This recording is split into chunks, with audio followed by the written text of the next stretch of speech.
Hello everyone. Welcome to the Science of Mind Archives. We invite you to come up here to Golden, Colorado, the beautiful country, and come and visit the archives.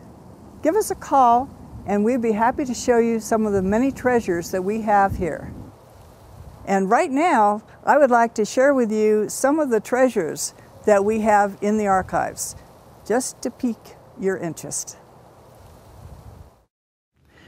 All right, I would like to introduce you to some of Ernest Holmes' belongings. These were in his home, and these two chairs were in Reginald Armour's office in the Institute building. The chair was Ernest Holmes, and that is a cigar ashtray that he liked to smoke cigars. These are original paintings that were in, they were created for the book Your Invisible Power by Ernest Holmes.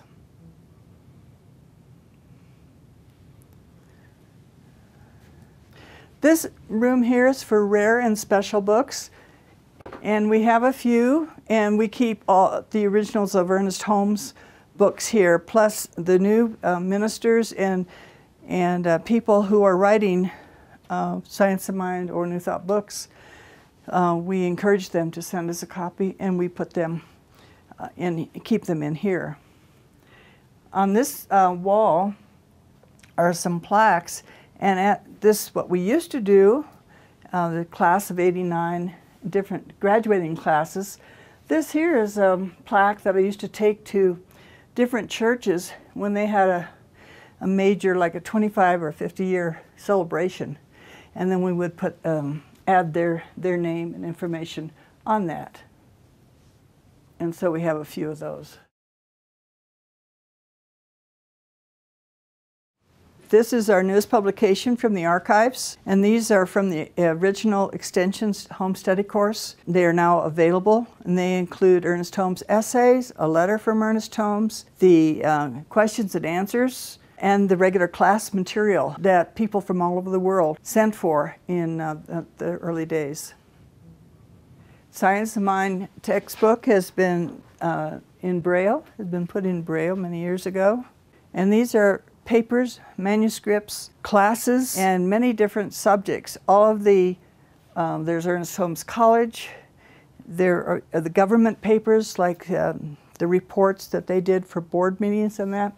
And also, this area here are people who may have just a tiny little bit of paperwork that we have for them, maybe a speech they gave that was printed, something special, so it didn't raid a whole box or a whole big folder. Here is a shirt of Ernest Holmes. He loved the Pendleton shirts, and so this one here is it's an actual shirt that belonged to him.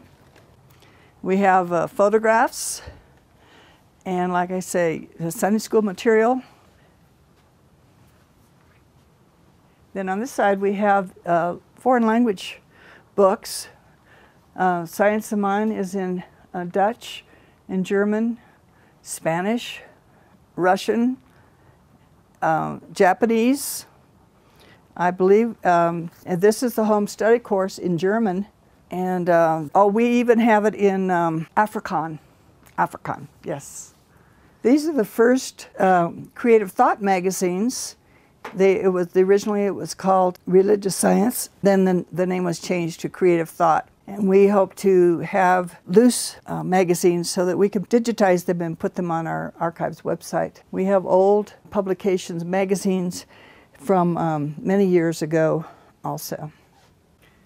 These are the first Science of Mind magazines. They began in October 1927 as then was called Religious Science, and then January 1930, I think it is, they changed the name to Science of Mind. And those are bound copies. We have hundreds of reel-to-reel tapes, cassette tapes from Asilomar conferences and other conferences. We have all of Ernest Holmes' radio talks on reel-to-reel, and those are in process of being digitized. Ernest used to write a lot of poetry. He would write all the time. And there was a woman who worked for Buzo Cardoza, a greeting card company, And she asked Ernest if she could use his poetry to create greeting cards. This one here is for baby, and there were Mother's Day, Easter cards, what makes us friends, Thanksgiving, with wish and a prayer. Here's some Christmas cards. May Heaven Guard Your Happy Home by Ernest Holmes in his poetry. They're beautifully done. This one here says, a friend loveth at all times.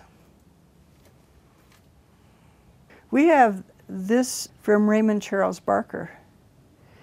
Let's see, presented to Raymond Charles Barker by Dr. and Mrs. Ernest Holmes in New York City in October of 1952, I think. And then one more up here. A print of the cover of the first religious science magazine that later became the Science of Mind magazine.